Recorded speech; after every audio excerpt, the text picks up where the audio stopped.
On va se tutoyer sur Twitch et sur RCF en Lorraine. Michael Massiantonio. On se tutoie sur RCF et sur Twitch au www.twitch.tv/RCF en Lorraine avec Guillaume Gérard Cherki et Célia Baumann pour un entretien dédié à notre invité du soir, Charline Leuc, le récit d'une assistante en langue française en Inde à retrouver tout de suite avec Célia. Et sa première question? Eh bien justement, avant de partir pour l'Inde, on va commencer par les bases. Qu'est-ce qui t'a donné envie de faire des études en affaires et en relations internationales? Alors, j'ai toujours aimé voyager, j'ai toujours voulu vraiment voir le monde, avoir voilà, une carrière internationale, pouvoir bouger dans le cadre de mes études notamment. Et du coup, ça s'est un peu imposé à moi comme ça. J'ai commencé une licence, donc LEA, en fait, à Metz. Hein. Oui. Et ça m'a plu, j'ai pu faire des stages à l'étranger. Donc moi, c'était vraiment mon goal, c'était pouvoir partir à l'étranger. C'était vraiment l'objectif numéro un. J'avais pas vraiment de plan de carrière défini Oui. derrière. Et du coup, voilà. Puis après, j'ai continué jusqu'au master parce que je trouvais ça cool, j'étais bien, j'aimais bien Metz. Et puis voilà. Donc voilà. Et tu as ensuite passé quelques années à travailler dans le secteur culturel au Luxembourg. Qu'est-ce que tu as retenu de ton passage avant de partir pour l'Inde? Ah, c'était génial. La culture, c'est super. Luxembourg, c'est un petit pays qui a une offre culturelle vraiment démentielle pour sa taille. Et du coup, voilà, c'est dans ce genre de boulot, ça te permet de rencontrer des gens de partout dans le monde. Le Luxembourg, c'est très international. T'as des artistes, donc voilà, des musiciens, des gens qui sont passionnés. Il y a beaucoup de passion, il y a beaucoup de ferveur, même chez les gens qui y travaillent. Et ça m'a vraiment apporté une ouverture sur le monde, plein de connaissances culturelles. J'ai découvert tellement de choses. Et voilà, c'était vraiment une expérience. C'est toujours mon boulot actuellement, Oui. parce on va y venir plus tard. Mais je suis très, très heureuse d'avoir pu commencer ma carrière ainsi. Voilà. Et puis arrive cette envie d'ailleurs. Qu'est-ce qui t'a poussé à prendre un congé sans solde pour partir à l'étranger? Ça faisait 3 ans que je bossais. Moi, j'ai toujours voulu partir à un moment donné. Après, quand je me suis lancée sur le marché du travail, c'était la triste période du Covid. Donc, pour avoir des projets internationaux, Mhm. c'était un peu plus compliqué à ce moment-là. Et du coup, voilà, au bout de 3 ans, j'ai commencé, au bout de 2 ans plutôt, j'ai commencé à projeter un départ. Mais je voulais partir dans de bonnes conditions. Oui. Je voulais pas partir en sac à dos autour du monde. Il y en a qui le font, je trouve ça génial. Moi, je voulais vraiment un vrai projet professionnel, quelque chose qui m'inspire, qui me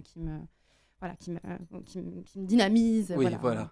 Et ta famille a joué un rôle dans ce choix ou pas du tout? Oui, d'une façon, parce que mes parents sont de grands voyageurs depuis qu'on est tout petit. On a vraiment été immergés Et dans cette culture du Bon, voyage. voilà, dans cette culture du voyage, que ce soit mon frère ou moi. Et du coup, voilà, j'ai toujours eu ces envies, voilà, de voir le monde. Et tu es d'ailleurs parti dans le cadre du programme des assistants de langue coordonné par France Éducation Internationale et le ministère de l'Europe et des Affaires étrangères. Est-ce que tu pourrais nous présenter ce dispositif? Alors, c'est une plateforme qui s'appelle France Éducation Internationale, FEI, donc qui a été créée par le ministère des Affaires étrangères. Donc, c'est pas le ministère de l'Éducation nationale, hein. Mhm. C'est une forme de diplomatie, en fait, D'accord. et qui permet à des jeunes diplômés ou étudiants ou jeunes d'actifs, maintenant, ça a un petit peu changé, d'obtenir un poste d'enseignant à l'étranger. Donc, je pense qu'il y a 30 ou 35 pays dans le monde qui sont concernés. Donc, c'est un programme qui s'étend pas mal dans le monde et dans de bonnes conditions. Donc, c'est cadré, rémunéré, voilà. Et donc toi, tu arrives à l'université de Goa en Inde. C'est ça. Quelles ont été tes premières impressions une fois arrivé sur place? Alors déjà, moi, je suis arrivée à New Delhi parce qu'on avait un stage de formation à Delhi. D'accord. Ce qui m'a frappé, c'est la météo. Il faisait quasiment 40 degrés, chaleur humide. Donc, j'avais jamais de ma vie connu une telle chaleur. C'était comme un hammam ciel ouvert. Ah oui. C'était horrible, tu pouvais même pas respirer. C'était le choc, il était fou. Et après, du coup, après cette formation, donc, je suis arrivée à Goa. Et Goa, donc, c'est l'Inde du Sud, c'est totalement différent. Parce qu'il faut savoir que l'Inde, c'est tellement différent du nord au sud. Chaque État est très différent. Nous, on a une image en Occident bien précise de l'Inde, mais en fait, l'Inde, c'est un sous-continent, c'est énorme. Et du coup, voilà, je suis arrivée à Goa et au bord de la mer. Moi, je connais pas du tout. Je suis Lorraine, moi aussi. Hein, Forcément, oui, c'est pas du tout pareil j'étais qu'en Lorraine, hein. sud-Metz. Je connais pas cette vie de bord de mer où tu rentres du taf et tu vas te mettre au bord de l'eau. Je connaissais pas, donc c'était super. C'est très vert, c'est une immense forêt, Goa. Donc le bruit des oiseaux, la nature omniprésente. Ça, c'était super chouette. Ouais. Je suis arrivée pendant les moussons, par contre. Oui. Donc pendant 2 mois et demi, ça a douché, mais comme Oui, donc, jamais. il y a un petit peu de sauce, tout Mais d'abord. j'étais tellement contente d'être là que je le prenais pas mal du tout. Quoi. Un dépaysement complet. Hein. Ah oui, là, oui, pour le coup. Et alors, comment t'es-tu adapté au mode de vie et au code culturel en Inde? Du coup, ça, c'est un programme qui est vraiment sympa pour ça parce que c'est un programme qui t'immerge totalement dans la culture du pays. C'est-à-dire que tes collègues, ils sont D'accord. indiens, tes chefs, ils sont indiens, tes étudiants sont indiens, tes voisins, tes propriétaires, bref, tout le monde est indien, donc enfin, étranger.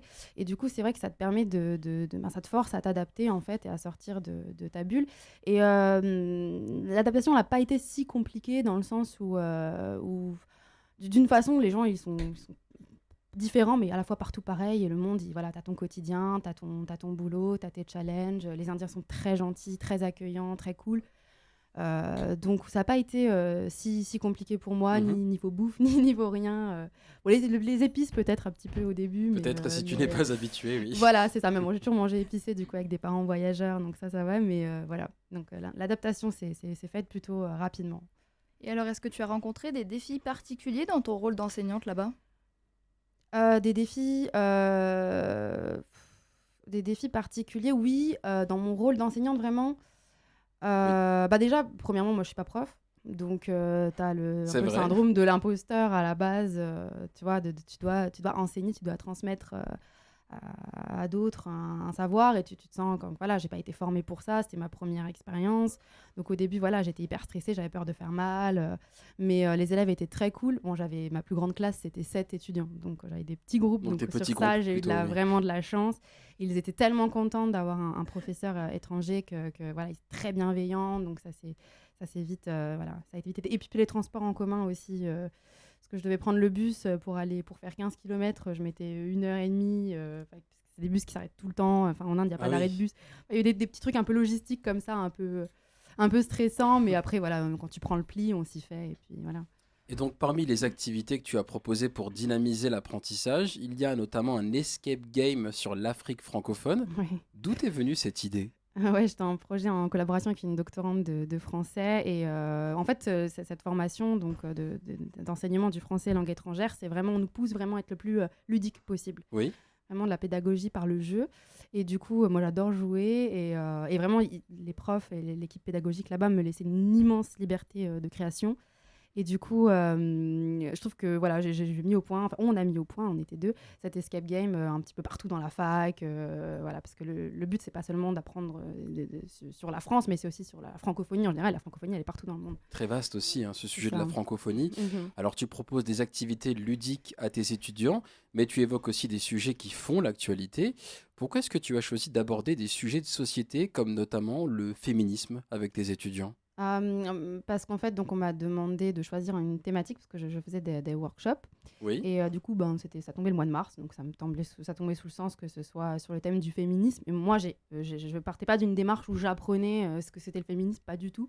Je n'ai pas du tout la prétention de tout savoir, mais justement, c'était plutôt une sorte de débat pour comprendre aussi ce que c'est le féminisme en Inde, parce que le féminisme, il n'est pas partout pareil, et que nous, en Occident, on n'a pas le monopole du féminisme, et du coup, j'ai appris plein de choses aussi. De leur point de vue aussi. De leur point de vue aussi, que les femmes sont très fortes en Inde, qu'il y a des problèmes de société comme partout, mais qu'il y a beaucoup de femmes en politique en Inde, il y a beaucoup de femmes de postes à responsabilité en Inde.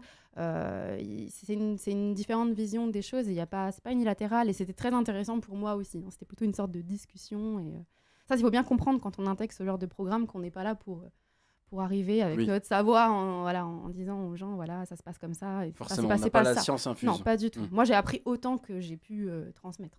Ça, c'est sûr. Et on vient d'évoquer plusieurs exemples de ce que tu as proposé en Inde, mais qu'est-ce qui, selon toi, rend l'apprentissage du français plus vivant et engageant ? Déjà, c'est soi-même. Il faut essayer d'être vivant et engageant, je pense. Dynamique.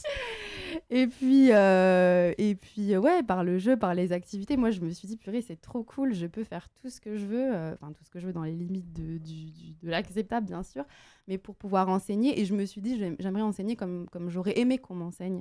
Et du coup, voilà, ça passe par les jeux, par les quiz. Moi, j'aime bien créer, j'aime beaucoup. Dans mon boulot Luxembourg, je suis community manager, donc je touche beaucoup à tout ce qui est logiciel de création. Donc, j'ai fait pas mal de choses avec les étudiants. Après, en Inde, c'est un peu plus du bricolage, mais c'est cool aussi. Oui. Quoi. Il y a beaucoup plus système D, bricolage. C'est un peu plus détaché finalement du numérique et c'est très cool aussi. Et ça apporte permet de d'autres changer choses. de tes habitudes Ouais, de tout à fait. community manager Absolument, aussi. ouais. Et alors pendant ce genre d'expérience, on imagine qu'on apprend beaucoup sur soi, mais aussi beaucoup des autres. Qu'est-ce que tu as appris, toi, au cours de cette expérience, à ton sujet notamment? Que je m'adapte assez facilement. Parce que voilà, tu passes par des. Enfin, j'ai pas eu le mal du pays une seule fois, je me suis pas sentie mal, j'étais vraiment bien en Inde, j'ai pu rencontrer plein de gens, avoir des vraies relations sincères avec pas mal de personnes. Ça, et puis en fait, j'ai appris aussi voilà, peu importe où tu voyages, quand tu es jeune, tu veux tout le temps la même chose, tu veux être heureux, vivre ta vie. Enfin, on a plus ou moins tous les mêmes objectifs de vie d'une façon différente. Et ça, c'est vraiment. On le comprend sans le comprendre, mais quand tu voyages comme ça, tu vois qu'en fait, tu te dis l'Inde, c'est tout de suite, on a une vision très misérabiliste, mais en fait, la réalité, elle est totalement différente, quoi. Alors, tu en as un peu parlé, Charline. Une expérience comme celle-ci à l'étranger, c'est aussi une déconnexion avec le quotidien et en partie les réseaux sociaux. Comment est-ce que tu as vécu la séparation avec tes proches? Alors, je reviens juste parce que j'ai un point que j'ai pas évoqué, c'est la patience. En Inde, il faut apprendre la patience parce Ah oui? que voilà, les bus sont Les pas bus, à par l'heure. exemple. Voilà, ça, c'est un truc qu'il faut apprendre en France. C'est vrai qu'on a tendance à être très, très, très impatient. Il faut que tout se passe correctement. L'Inde, ça aide à vraiment relativiser sur ce genre On est de un peu petits trop trucs du pressé en quotidien. France. Et ouais, c'est pas la même société aussi, mais voilà. Pardon. Donc, la question. Alors du coup, comment est-ce que tu as vécu, Charline, la séparation avec tes proches? Tu as un petit peu parlé du fait de ne pas avoir eu forcément le mal du pays, Ouais. mais au niveau de tes proches. Oui, alors bon, moi, il faut savoir que j'étais une des plus âgées du programme. Je suis partie à 29 ans, j'ai fêté mes 30 ans en Inde, donc ça faisait Alors, en déjà plus, 10 tu ans as pris un an ouais, en Inde. c'est ça. C'est ça, donc ça faisait déjà plus de 10 ans que je vivais plus avec mes parents. Donc bien sûr, je suis attachée, ils m'ont manqué, ils sont venus me voir d'ailleurs. Et oui. Mais ça va, puis c'est pour ça que ce programme, il est bien aussi, c'est parce qu'on est pris dans un quotidien, qu'on a un boulot, qu'on a des objectifs, qu'on a un quotidien, que finalement, c'est pas si difficile que ça. Puis voilà, on est pris dans notre vie professionnelle, sociale, et voilà. On va forcément aussi évoquer les anecdotes de ton périple. Charline, y a-t-il un souvenir ou un moment fort que tu gardes justement particulièrement en tête? Ça peut être marrant, ça peut être plus sérieux aussi. Le moment que je garde le plus précieusement, c'est quand j'ai fait mon pot de départ, si on peut dire comme ça, avec mes étudiants. J'avais fait une crêpe party du coup, et ils sont tous venus, sans exception. Ils étaient tous là pour me dire au revoir, ils m'ont fait des cadeaux, ils m'ont écrit des lettres. Ça m'a énormément touchée. Ça, c'était vraiment un super moment parce que bon, tu sais jamais voilà, quel impact tu as pu laisser sur les gens. Et à ce moment-là, j'ai compris que voilà, c'était une relation qui avait bien marché, quoi. Et sinon, il y a tellement d'anecdotes. J'ai déjà vu des serpents, des cobras à la fac, ce type c'est pas ce de qu'on voit du trucs côté comme de l'île ça. du Solcy à Metz, par exemple. Non, c'est sûr. c'est un peu. On voit des canards de notre côté. Des canards, voilà, c'est un peu pareil. différent. C'est pas pareil, non. Et est-ce que cette expérience a changé ton regard sur la France ou sur la francophonie? Pas vraiment. En fait, je partais pas de cette expérience pour que ça me change totalement. Oui. Je me suis pas mis la pression. Voilà, il faut que je fasse du yoga, il faut que j'apprenne l'hindi, il faut que je vois le monde. Non, je me suis dit voilà, j'y vais, je prends ce que j'ai à apprendre et j'essaie de voir comment une société peut fonctionner différemment. C'était vraiment ça qui m'intéressait. Après, ouais, ce qui ça m'a apporté vraiment, c'est le côté prendre du recul parce qu'en Inde, on fait vraiment la distinction. Enfin, je dis on, pas moi, mais je veux dire, ils font vraiment la distinction entre ce qui est grave et ce qui est pas grave, en fait. Je pense que nous, on perd un petit peu ça. Tu vois, un petit truc qui va pas impacter fondamentalement ta vie, ça va prendre des proportions terribles émotionnellement. En Inde, il n'y a pas ça. On vit plus au jour le jour. On profite plus de l'instant présent. Voilà, c'est vraiment plus l'instant présent. Et je pense que ça, mais même si on le sait tous ici autour de cette table qu'il faut être plus dans l'instant présent, il faut relativiser. On a du mal à le faire parce que tout le monde fait comme ça. Célia. Et alors, comment s'est passée la fin de ton expérience en tant qu'assistante en langue française? Est-ce que tu es évaluée par les différents coordinateurs? Non, il n'y a pas vraiment d'évaluation. Alors, tout au long du programme, ils sont là, ils nous soutiennent. On a quand même une réunion de mi-parcours. Ils sont vraiment très présents, hein, c'est bien encadré. Il y a un rapport à faire que j'ai toujours pas fait, je suis un petit peu à la bourre. Ah. Mais non, il y a pas d'évaluation. Après, les professeurs référents sont en contact avec ton référent de l'ambassade et ils s'échangent sur le déroulé de l'expérience. Mais non, t'es un salarié à part entière et voilà, il n'y a pas de compte rendu, non. Et il y a des différences, des grosses différences entre les études en France et en Inde, maintenant que tu as vu un petit peu les deux côtés? Il y a des différences, oui. Alors après, moi, j'étais à Goa, dans une petite fac de Effectivement, jungle, ce que tu avec 7 disais. étudiants. On était 14 assistants à partir. Il y en a qui avaient des classes de 70, 80. Voilà, on n'était pas tous logés à la même enseigne.